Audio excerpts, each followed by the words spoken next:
হে আল্লাহ মাবুদ, তুমি নোয়াখালী এবং ফেনীবাসীকে হেফাজত করো।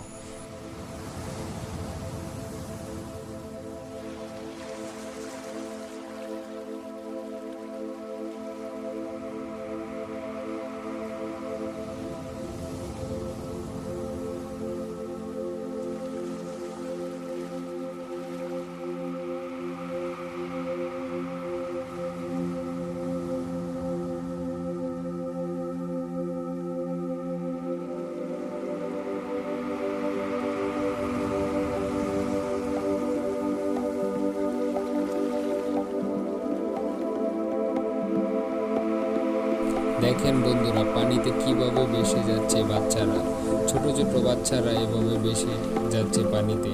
আল্লাহ তুমি তাদেরকে হেফাজত করো।